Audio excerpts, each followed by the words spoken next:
When live from the streets of Kansas City in the heart of America.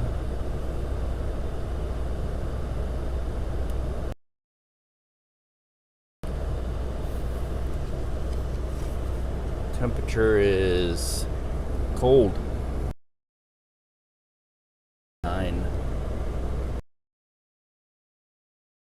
It's 30 degrees. It's about the same as yesterday.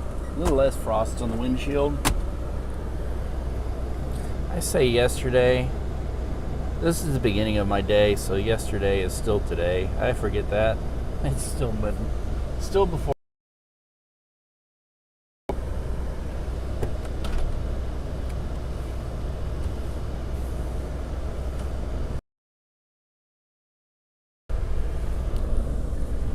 Some people do the third silver when I want to go live and talk to myself, rant and rave. I'd like to do a lot of different things.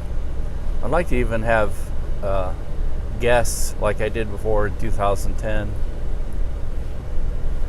Of course, you can't really have guests inside your car when the beer flu is going on. But another thing I want to say is that I'm not going to let homegrown fascists dictate my life to me and what I should do and this, The fifth colonists can go to hell.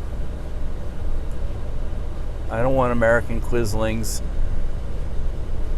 feeling entitled like they always do to tell other people how to do their lives and everything.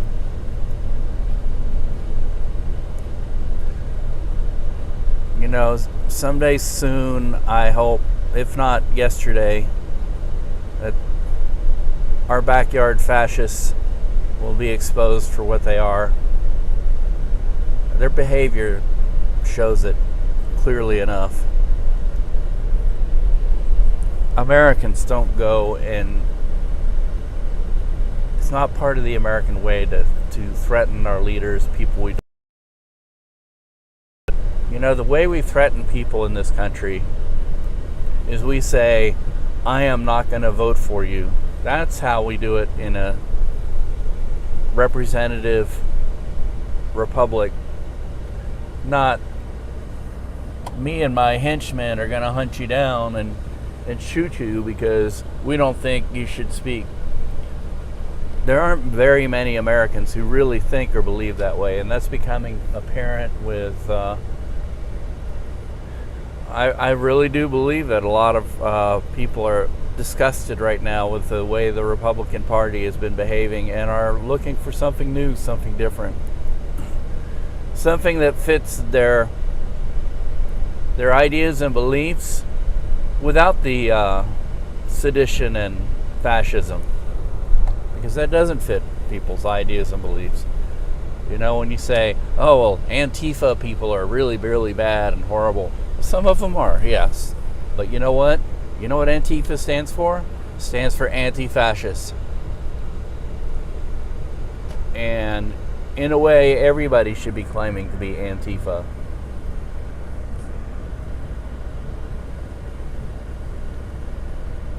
But just because some ideologues say one thing doesn't mean they are that. There are some people who are quote-unquote Antifa who are just as fascist as the other side.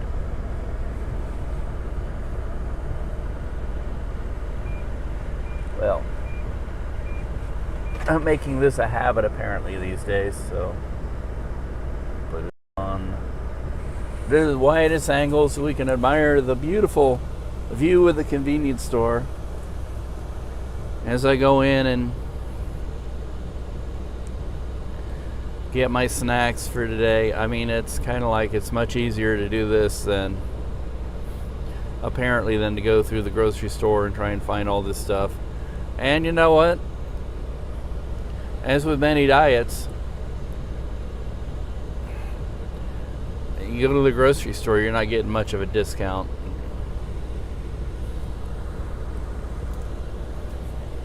Diet food is expensive, unfortunately. Anyway, BRB.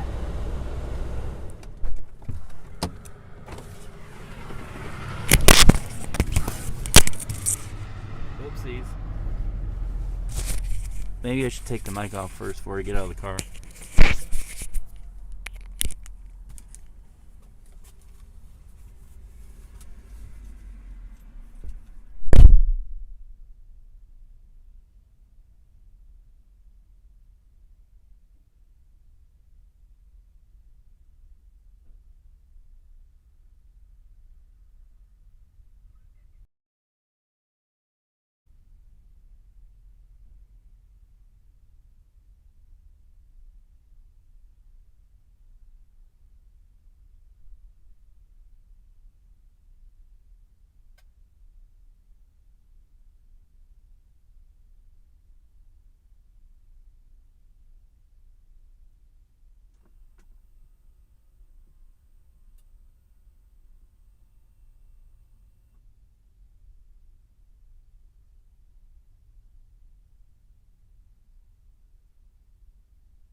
I'm back.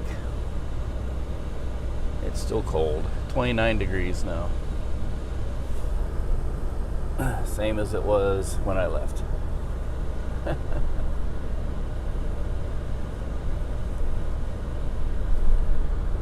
We were talking about not letting homegrown fascists dictate the way we live. That we are a free country, and there are people who want to change that because they just can't get along with their neighbors. They're not so much live and let live, you know.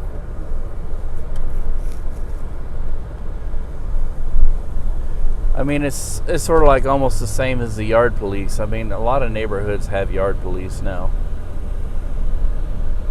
They're the people who sit around all the time and want to blame the declining values of their neighborhood on the people who don't cut the grass regularly or don't have perfect manicured lawn and sprinkler system built in, and then 3 years old. We don't like that. Why don't you keep it off the road and put it in your garage? Like, whatever.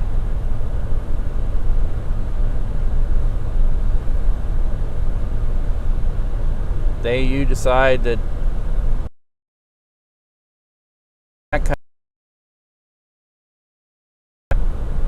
help me earn some money so I can live like a millionaire.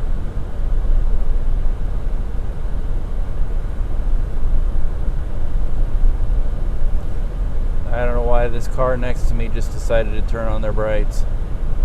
Obnoxious.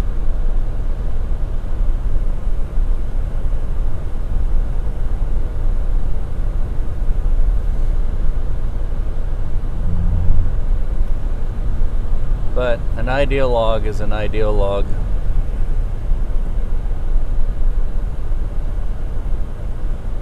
It doesn't matter if they're left or right. You got one side or the other deciding what's best for us. And I don't agree. I don't abide.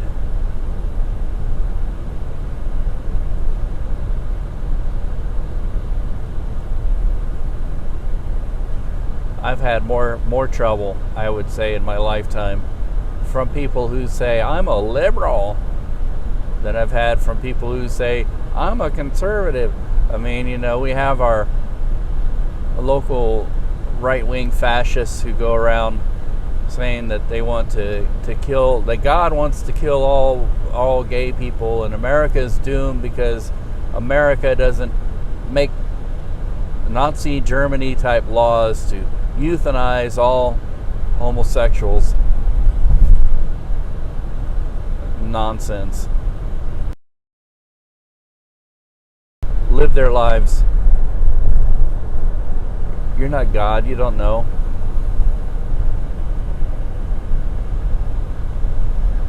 But then on a lesser scale, how many times have you walked into a room full of shall we say liberals, people who, and you talk in a way that they don't agree with? Oh man, the shunning that happens, and they just wish you weren't even around, that you were dead. There's a friend of mine, he would give you the shirt off his back. He has given people the shirt off his back, literally.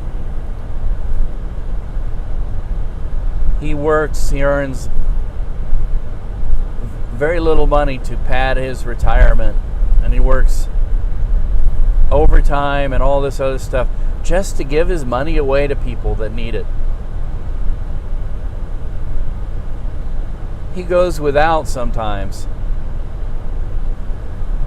but because he has a few blind spots,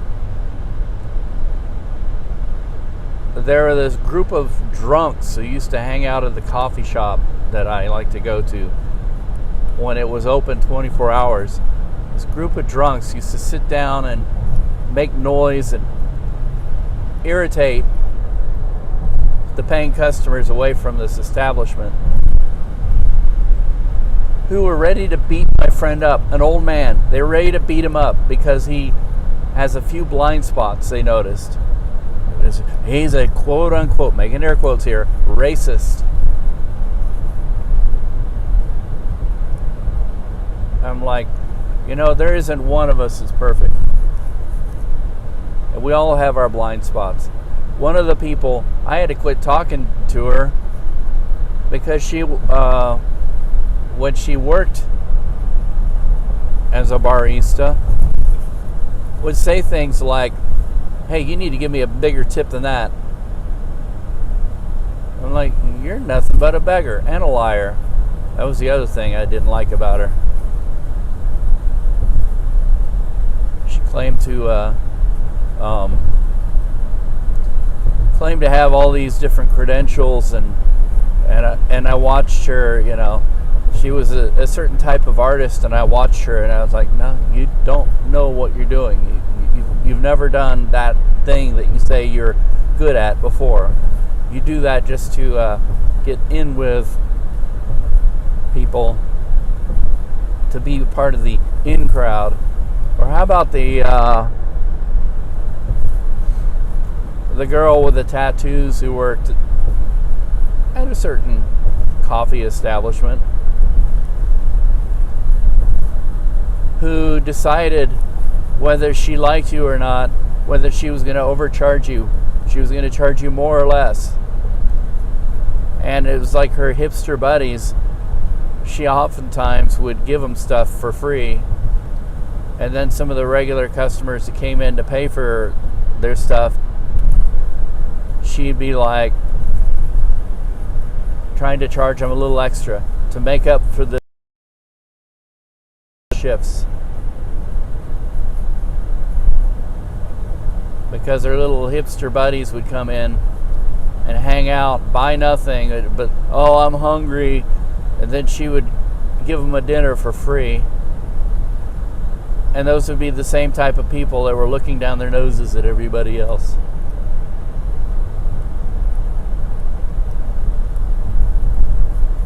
Or how about the web forum that I used to participate in, where I couldn't tell who was worse, the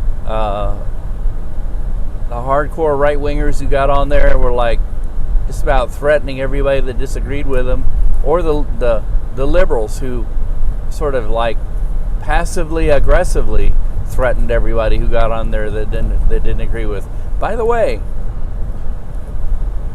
the hardcore lefties and the hardcore righties got along swimmingly because they love to argue politics with each other.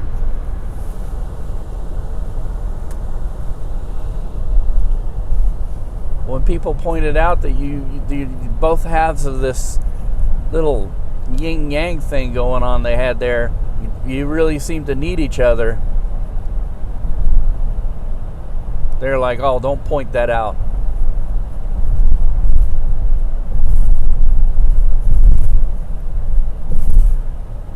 And then we go into the national politics, and we have the same thing going on, where we have people on extreme ends of the spectrum talking about they're ready to bust heads on each other, and all the rest of us kind of working in the middle, paying the bills, going to work. We're just kind of going, what's going on? Why does it seem like my country is going crazy all of a sudden? Well, it's not our country is going crazy. It's that the crazies are being featured because they generate the views, the eyeballs, the advertising revenue for large media companies. You know, we've got a new president, new administration in the White House, and all of a sudden things have got boring, and it's starting to become apparent what kind of person we have in the White House, because he spent his entire career the sort of old school American politics, working on the Senate floor reaching out to the other side and making compromises and getting things done. That's the way, unfortunately, that's the way Washington really does work. And, it's starting to be where I can see that the media sort of hates him. It's like, oh, this guy is so quiet. He's not doing anything for us. He's not generating the eyeballs. We don't have anything to talk about. I guess we'll just talk about sports and Hollywood now, because Washington has gotten quiet all of a sudden. We don't have the midnight tweets or the 3 a.m. tweets ranting about something that we can spend all day long the next day reacting to. Michael. And the rest of us are kind of going, yeah, actually that's what leadership really does, is they are quiet. They do things quietly so that you almost don't even notice them. And then they put up with the criticism of the things we do notice because, we're human beings. Yeah, there's something going on where things are red these days. I don't know. You can't really see. There it is, close encounter.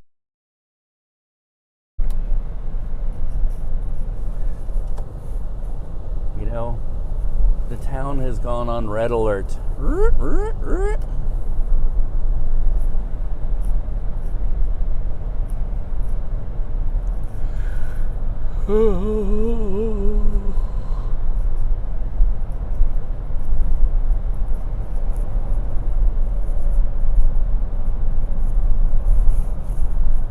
So yeah, I do like ranting about politics and history and things like that.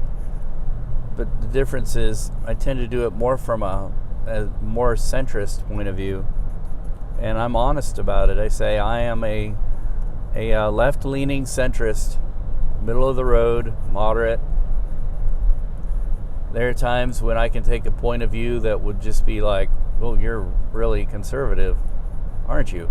Or I could take a point of view that's like, you damn commie liberal. Like, hey, I don't care about the name calling. Those boxes are yours. You put yourself in your boxes. You don't put me in any box. Because I won't go in. So I've had discussions with people and they've often been surprised. Oh, where are you coming from? And I said, well, where do I have to come from? Why do you expect me to fit into a easily definable category so that you can decide which side to argue? I come from the direction I come from, I live my life, I work, taxes, we pay our bills, hopefully, and we're raising kids.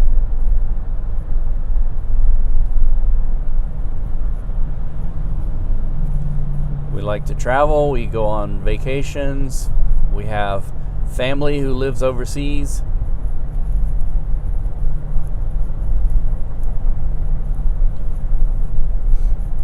And every so often I go on YouTube Live and I rant and rave about things.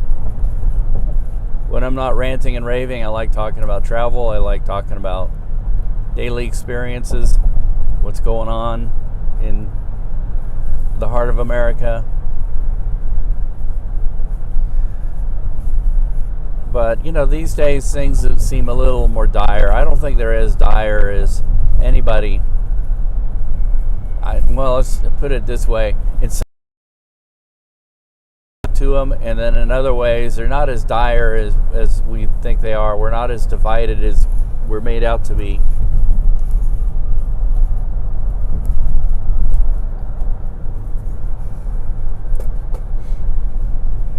As I've said, a lot of this hyperbole and propaganda try and make us think that we're so divided and there's these extremes that are never going to meet in the middle, and I'm like, you'd be really surprised. Most people I meet are not extreme. Even people who have been somewhat radicalized, you can actually talk to them and go, well, I understand where you're coming from. This is where I'm coming from. And they go,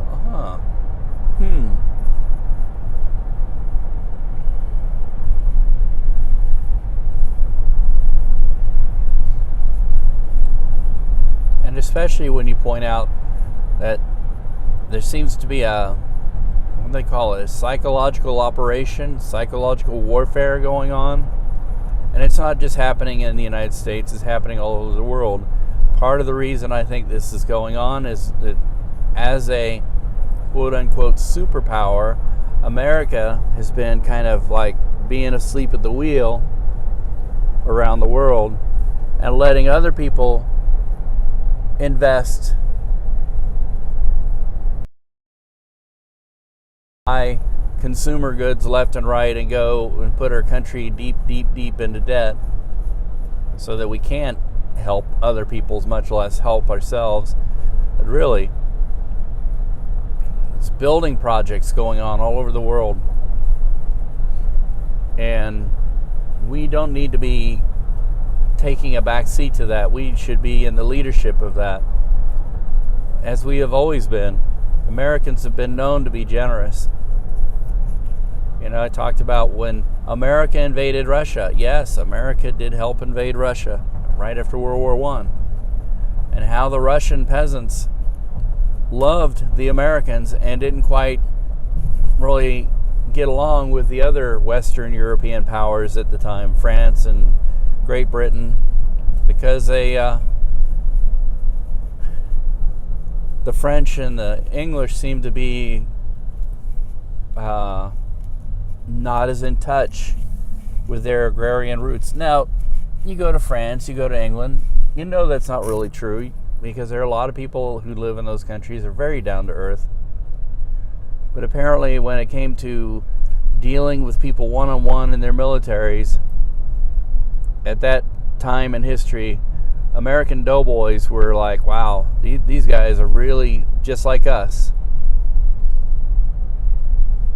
And we were.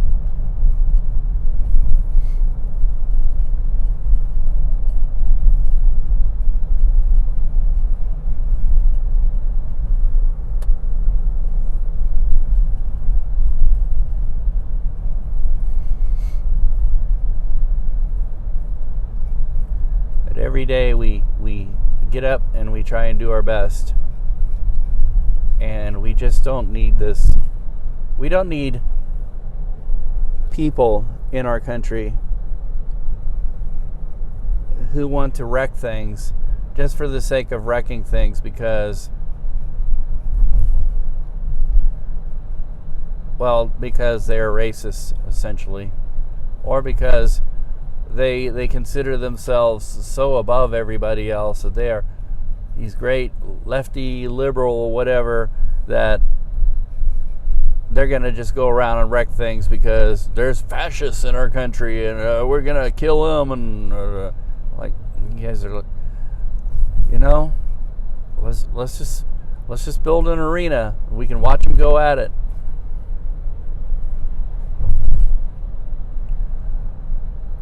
Until people begin to realize, you know what? I can't tell the difference between the sides. I don't know which is which. I mean, they both have tattoos and they're both pretty radical and extreme, and they both think they're so right that they're willing to destroy everything around them. Well, anyway, I'm done with my rant. I'm never done, but I'm almost at my destination, so I gotta say see ya, and please like, subscribe, and ring that bell.